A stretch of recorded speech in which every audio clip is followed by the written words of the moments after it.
Assalamualaikum warahmatullahi ta'ala wabarakatuh. Bismillahirrahmanirrahim. Alhamdulillahilladzi hadana lihada wa ma kunna linahtadiya laula an hadanallah. Asyhadu an la ilaha illallah wahdahu la syarikalah wa asyhadu anna sayyidana Muhammadan abduhu wa rasuluhu la nabiyya ba'da. Allahumma salli wa sallim wa barik ala sayyidina Muhammad wa ala alihi wa ashabi ajmain wa la hawla wa la quwwata illa billahil aliyyil azim wa ba'du. Qala Allah ta'ala fil Qur'anil Karim wa wasdaqul qailin. A'udzu billahi minasy syaithanir rajim. Bismillahirrahmanirrahim. فَإِن لَّمْ يَسْتَجِيبُوا لَكُمْ فَاعْلَمُوا أَنَّمَا أُنزِلَ بِعِلْمِ اللَّهِ وَأَن لَّا إِلَٰهَ إِلَّا هُوَ فَهَلْ أَنتُم مُّسْلِمُونَ. وقال النبي صلى الله عليه وآله وسلم إذا مات الإنسان انقطع عمله إلا من ثلاث صدقة جارية أو علم ينتفع به aw waladin sholih yad'u lahu. Shadaqallahul adzim wa shadaqa rasulun nabiyul habibul karim. Para jemaah sekalian, sahabat semuanya, kaum muslimin wal muslimah dimanapun berada, alhamdulillah wa syukru ala ni'amillah.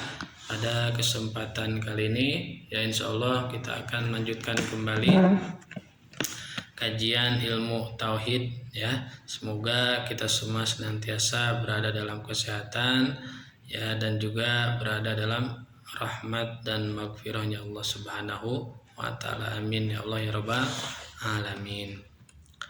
Baik, kita lanjutkan. Baik ya. Kita lanjutkan pembahasannya ya. Pada pertemuan sebelumnya sudah kita pelajari sifat Allah ya. Yang ketiga ya, sudah 3 sifat. Yang pertama sifat wujud, yang kedua sifat kidam, yang ketiga sifat bako. Wujud, kidam, bako ya. Yang mana wujud ini termasuk sifat nafsiyah, kidam dan bako termasuk sifat salbiyah ya. Sifat bako ya, pada pertemuan sebelumnya sudah dijelaskan ya. Bako itu artinya annahu ta'ala la akhiralahu. Jadi wujudnya Allah tidak ada akhir ya. Jadi wujudnya Allah, keberadaannya Allah itu tidak ada akhirnya ya, tidak ada ujungnya, tidak ada kata. Jadi selamanya terus ada ya. Itu bako, lawan katanya fana ya. Jadi mustahil Allah bersifat fana. Fana artinya rusak, artinya Allah memiliki batas, ada ujungnya. Kemudian ya dalil dari sifat bako ya, yaitu dalil dan aklinya ya. Wa dalilu ala dzalika annahu law kana faniyan lakana hadisan wa muhallun ya. Jadi dalilnya sesungguhnya jikalau Allah itu fana ya, rusak, ada ujungnya, pasti Allah itu hadis ya. Dan keberadaan Allah hadis itu mustahil ya, karena akan menimbulkan daur dan tasalsul ya.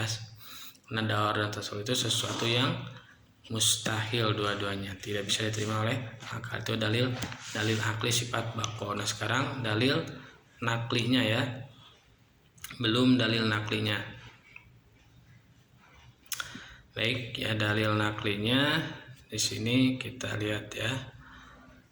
Bako. Nah bako ini dalil naklinya yaitu terdapat dalam surat Ar-Rahman ya. Dalil nakli sifat bako surat Ar-Rahman ayat 26-27. Bunyinya bismillahirrahmanirrahim. Kullu man 'alaiha fan wa yabqa wajhu rabbika dzul jalali wal ikram. Itu dalil nakli ya, sifat bako surat Ar-Rahman ayat 26-27. Baik, kita lanjutkan pada sifat yang selanjutnya, sifat yang keempat, yaitu sifat mukhalafatul lil hawa di sini. Sifat ini juga termasuk sifat salbiyah. Apa itu sifat salbiyah? Ya, yaitu sifat yang meniadakan ya, yang meniadakan sifat perlawanannya atau segala sifat yang tidak layak bagi Allah. Ya, wajibu fi haqqi ta'ala al-mukhalafatu lil hawadisi.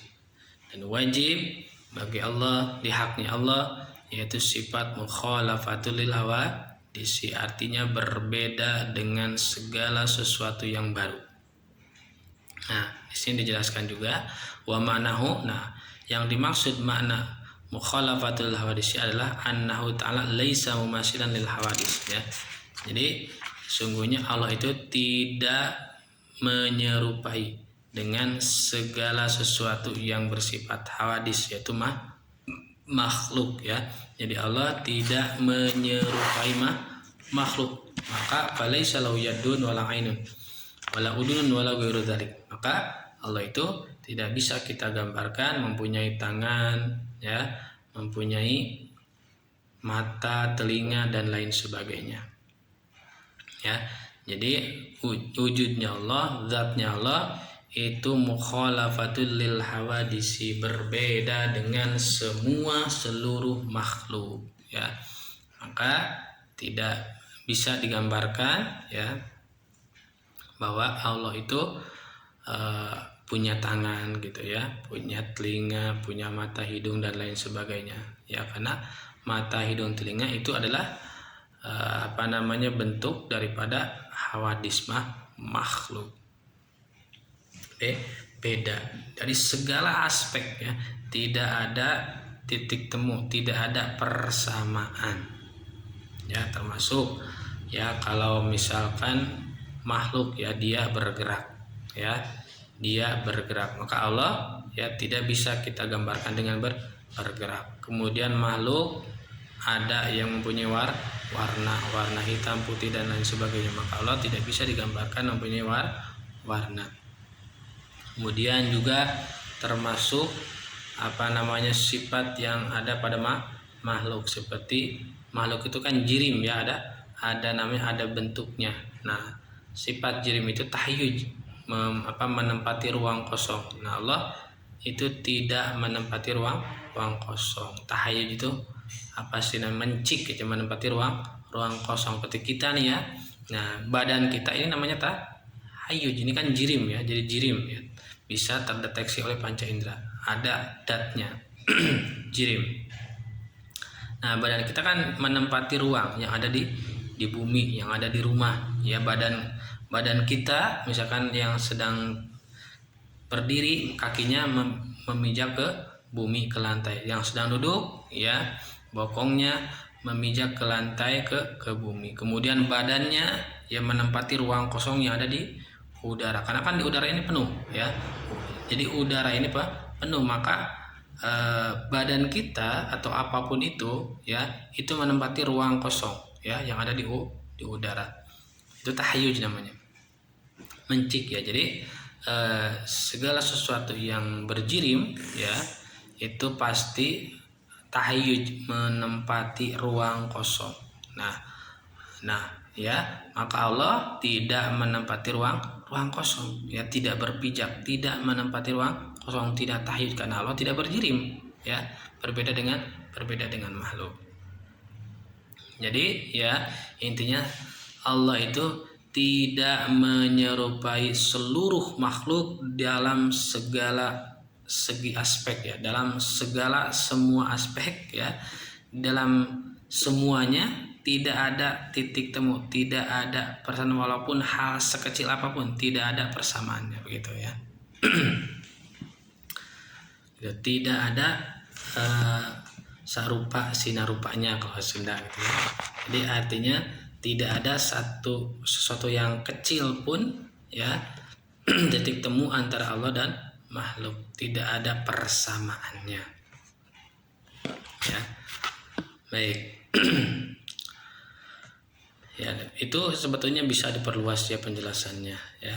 Seperti, ya, kalau makhluk kan seperti kita nih, ya, saya ngobrol ada suaranya, ya, ada huruf-hurufnya. Nah, Allah beda, ya, tidak memiliki suara seperti kita, ya, berbeda dengan makhluk, ya, pokoknya semuanya beda, tidak ada persamaannya. Nah itu mukhalafatul lil hawadisi. Jadi sifat wajib yang keempat ya, yaitu mukhalafatul lil hawadisi, artinya Allah tidak menyerupai seluruh makhluknya dalam di dalam semua aspek, tidak ada persamaannya ya, sekecil apapun tidak ada persamaannya. Kemudian wadiduha al-mumatsalah, lawan katanya apa, perlawanannya apa, yaitu sifat yang mustahil. Jadi perlawanannya itu sifat yang mustahil, yaitu al-mumatsalah. Mumatsalah artinya yaitu menyerupai ya. Jadi kalau mukhalafah tidak menyerupai ya, kalau mumatsalah menyerupai ya, berarti menyerupai lil hawadis, menyerupai makhluk ya. Allah memiliki jirim misalnya, Allah menempati ruang, Allah mempunyai tangan, mata, telinga dan sebagainya, Allah memiliki suara ya, Allah memiliki warna dan lain sebagainya. Nah itu mustahil ya. Mustahil. Baik, yaitu sifat yang mustahil adalah al-mumatsalah ya. Baik, kemudian dalilnya apa? Allah wajib bersifat mukhalafatul hawadisi wa dalilu ala dzalik. Nah, dalilnya annahu law kana mumathilan lil hawadisi la kana haditsan wa huwa muhalun. Ini dalilnya lil aqli ya. Jadi sebagaimana yang disampaikan ya dalam kitab ini berfokus pada dalil akli. Jadi memang yang menjadi patokan, yang menjadi sandaran utama di dalam dalil ilmu tauhid, dalam akidah ilmu tauhid, dalilnya itu dalil akli dulu ya, yang diutamakan dalil akli, dalil yang bermula ya, atau yang berasal dari hasil pemikiran ya. Kenapa? Karena memang ketika kita sudah memahami, mengerti, maka akan timbul keyakinan. Jadi apa istilahnya? Jadi harus dimengerti dulu baru yakin. Biasanya kan seperti itu ya. Memang dimengerti dulu, kalau sudah mengerti baru yakin ya. Baik. Begitu ya. Itu dalil awal, dalil aklinya belum ya. Jadi dalil aklinya belum menjelaskan maksudnya ya. Annahu law kana mumasilan lil hawadisi la kana hadisan wa huwa muhalun.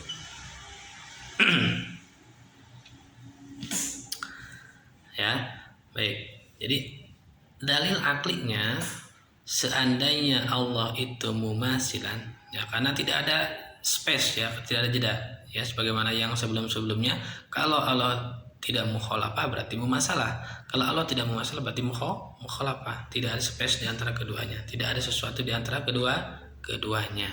Nah, kalau Allah tidak mukhalafah berarti mumasilan ya.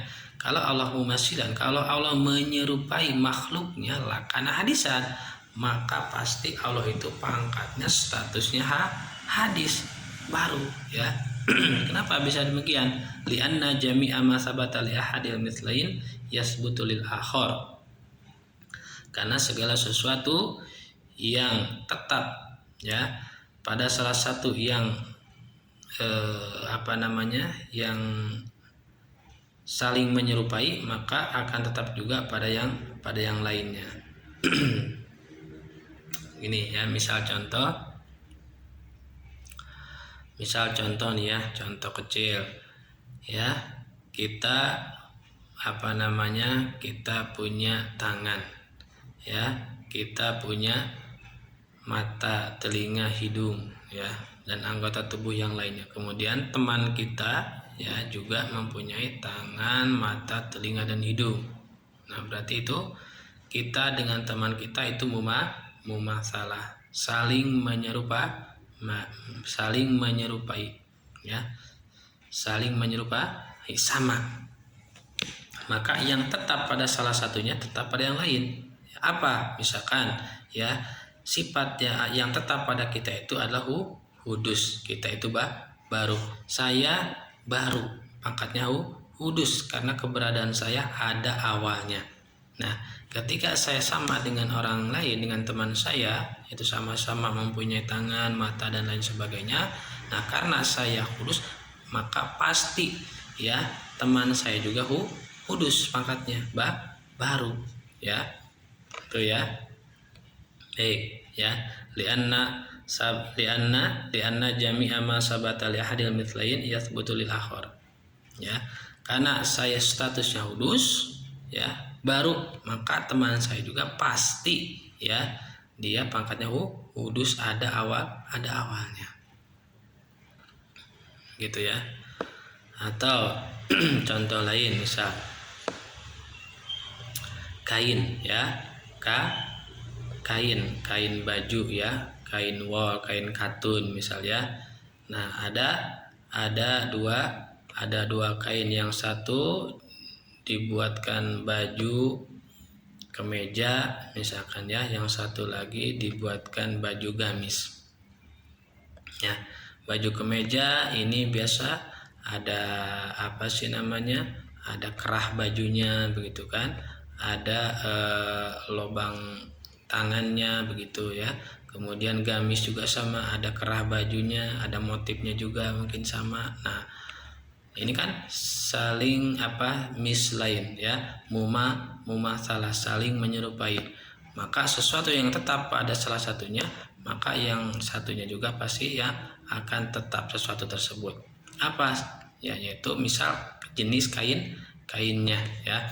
Nah, kainnya ini kan kain katun misalkan. Nah, ini juga kain katun, maka status katun ini menetap juga pada baju gamis ya. Jadi status katun, kain katun yang ada pada baju kemeja melekat juga pada baju gamis karena sama gitu ya, sama bahan dasarnya gitu. Atau apapun itu yang lain ya, misalkan apalagi ya, sayuran misalnya, ya, meskipun berbeda jenis sayuran tapi ada titik persamaannya ya. Misal buncis dengan buncis dengan bonteng begitu ya, itu kan sayuran tapi beda, tapi ada titik persamaannya, sama-sama memiliki warna hijau, sama-sama memiliki kandungan air, maka berarti statusnya itu sama-sama sayur ya, jenis sayur begitu ya, gitu ya. Jadi kembali ke dalil ya. Dalilnya Allah wajib bersifat mukhalafatul hawadis annahu law kana mumassilan lil hawadis. Seandainya Allah mumasalah ya, menyerupai makhluknya, maka Allah pasti baru ya. Kalau Allah mempunyai tangan, mempunyai telinga, rambut dan lain sebagainya, maka bisa dipastikan, maka pasti Allah itu hadis, karena makhluk pangkatnya hadis ya. Jadi kalau Allah mempunyai tangan, mempunyai mata, mempunyai kulit ya, sama dengan manusia, maka Allah itu pasti hadis ya, karena makhluk pun hadis.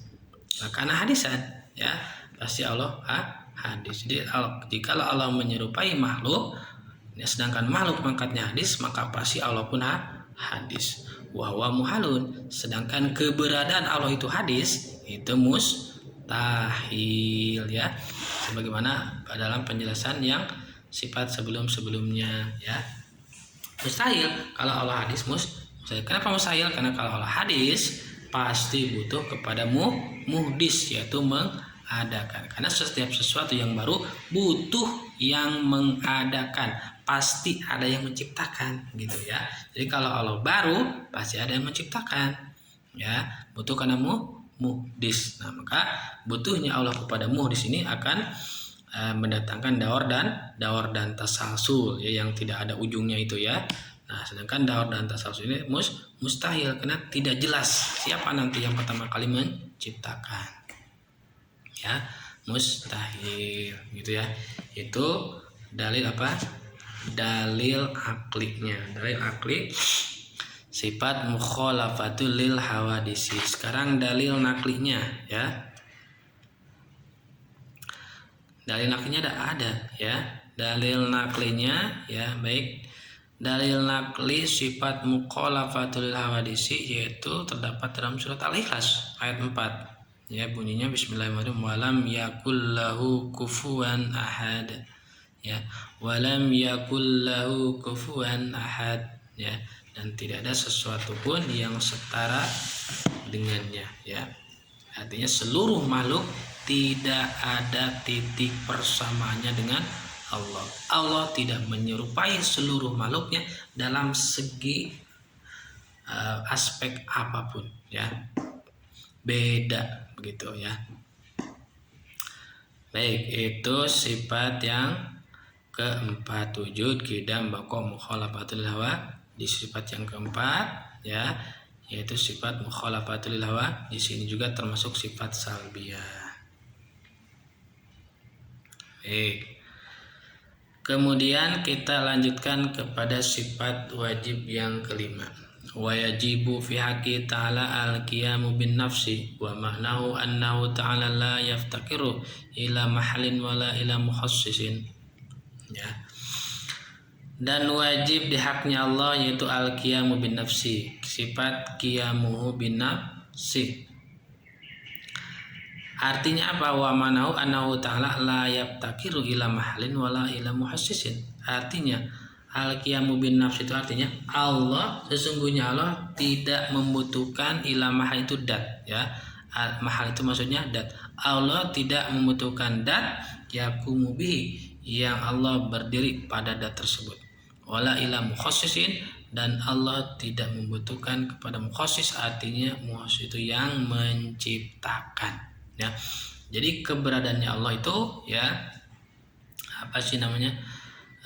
Independen gitu ya, artinya tidak butuh kepada apapun ya, tidak butuh kepada dat dan tidak butuh kepada yang menciptakan ya. Jadi mahalis ini artinya dat ya, bukan tempat tapi dat, karena kalau maha tadi sudah terbantahkan dengan sifat mukhalafatul hawadisi ya, karena tadi Allah itu berbeda dengan makhluk berjirim. Allah tidak punya berjirim ya, tidak berjirim. Kemudian jirim ya, dia sifatnya tahayud, maka Allah pun ya dia apa namanya tidak bertahayud ya, tidak menempati ruang kosong ya, tidak menempati ruang kosong, karena Allah tidak ya, ruang kosong itu tempat, tidak artinya membutuhkan tempat. Di ruang kosong itu butuh pada tempat. Nah, jadi kalau diartikan dengan tidak membutuhkan tempat ya, itu sebetulnya mahalis itu sudah terbantahkan dengan sifat mukhalafatul hawadisi, artinya Allah tidak memiliki tempat, maka tidak bisa dikatakan Allah ada di atas, di bawah, di kanan, di kiri ya, karena Allah tidak membutuhkan tempat. Karena kenapa? Karena Allah bukan jirim ya, Allah tidak tahayyud karena bukan jirim, berbeda dengan makhluk. Nah, yang di sini al-qiyamu bin nafsi, Allah tidak membutuhkan mahal di sini artinya dat. Jadi Allah tidak membutuhkan dat yang berdiri padanya ya, tidak membutuhkan dat. Wala ila mukhassisin, dan Allah tidak butuh terhadap yang mukhassis ini ya, artinya yang menciptakan ya, bukan menentukan tapi yang mencipta ya, karena Allah sendirilah justru sang pencipta ya. Jadi keberadaannya Allah, wujudnya Allah itu al-qiyam, tidak membutuhkan apapun ya, tidak membutuhkan apapun ya, tidak membutuhkan kepada dat dan tidak butuh kepada yang mengadakan, mewujudkan, menciptakan.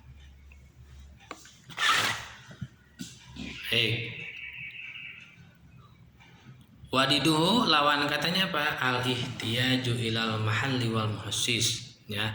Lawan dari sifat al-qiyamu bin nafsi ya, yaitu al-ihtiyaj, karena al-qiyamu bin nafsi artinya layap takiru ya, tidak membutuhkan. Ihtiyaj artinya butuh ya. Jadi lawan kata tidak butuh yaitu butuh ya. Layap takiru tidak butuh, ihtiyaju butuh, atau yahtaju butuh. Nah, layap takiru yahtaju begitu ya, atau layap takiru ya. Layap takiru Allah tidak butuh ya. Lawan sifatnya Allah yahtaju butuh. Atau bisa dibahasakan Allah itu al-qiyamul binafsi la yahtaju tidak butuh, maka lawannya yaitu yahtaju butuh ya.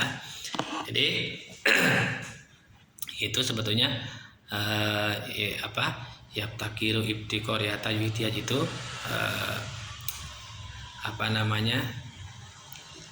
itu ilmu lughah ya. Yaftakiru berarti fi'il mudhari, yahtaju fi'il mudhari, ihtiyaj ibtikor masdar gitu segatnya ya. Artinya sama aja. Ya, ibtikor ihtiyaj artinya butuh. Baik. Jadi lawan kata daripada lawan sifat ya. Perlawanan sifat al-qiyamu binafsi yaitu al-ihtiyaj ilal mahal wal mukhassis ya. La yaftakiru ilal mahali wala ilal mukhassis, lawannya yaitu al-ihtiyaj ilal mahali wal mukhassis.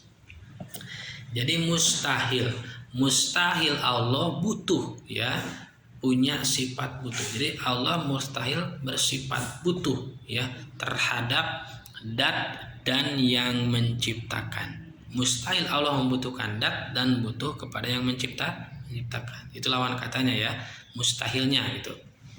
Lawan sifatnya ya.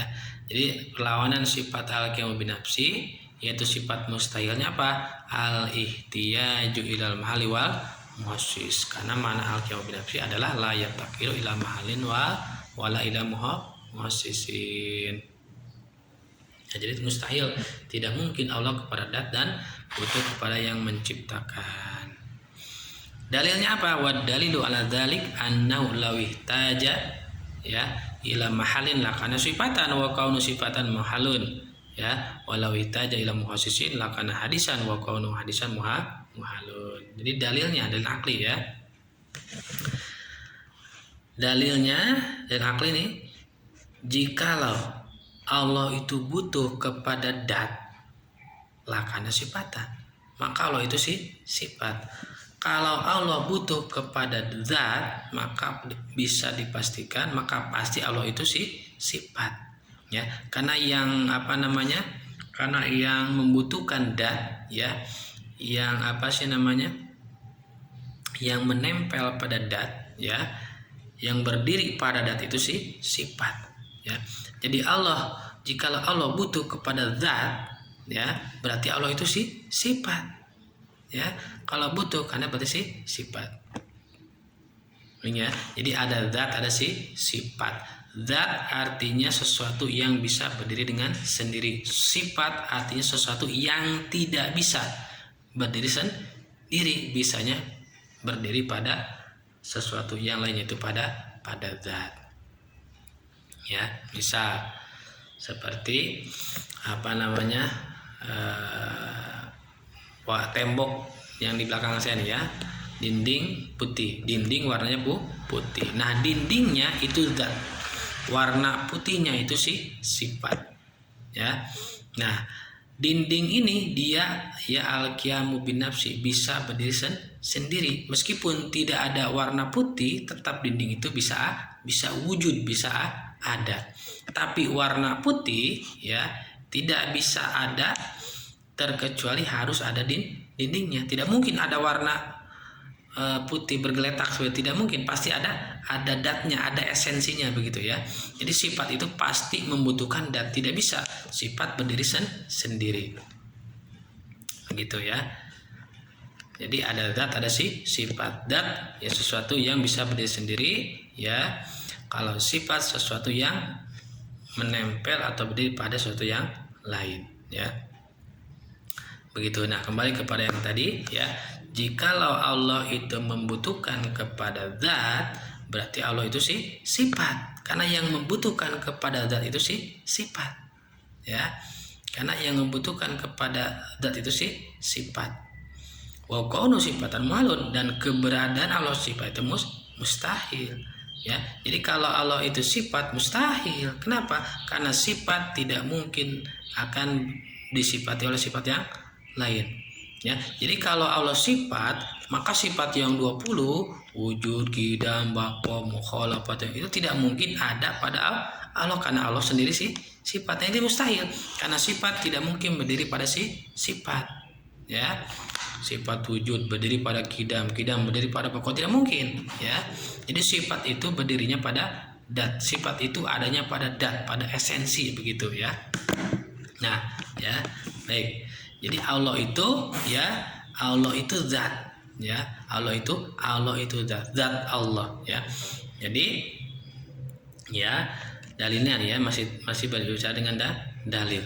Tadi kan Allah tidak butuh kepada dat, ya, karena Allah sendiri adalah zat, ya, itu Allah itu zat, Mas. Maka zat itu tidak butuh kepada zat, ya, karena dia bisa berdiri sendiri, ya. Jadi gitu ya. Jadi jikalau Allah butuh kepada zat, ya, mahal di sini zat, maka pasti Allah itu sifat, ya, karena yang butuh pada zat itu sifat, ya. Kalau zat tidak butuh, ya, artinya bisa berdiri sendiri seperti tadi disampaikan, ya, dinding ininya meskipun tidak ada warna putih, ya, tidak dicat misalnya, tetap dinding itu ada, bisa berdiri meskipun tidak diwarnai, ya, gitu.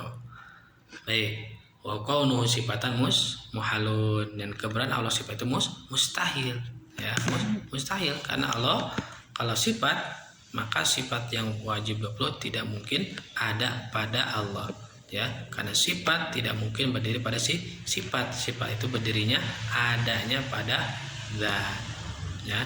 Kemudian walawi taja ila mukhasisin, dan jikalau Allah butuh kepada yang menciptakan, karena hadisan wa kaunuhu hadisan muhalun, ya.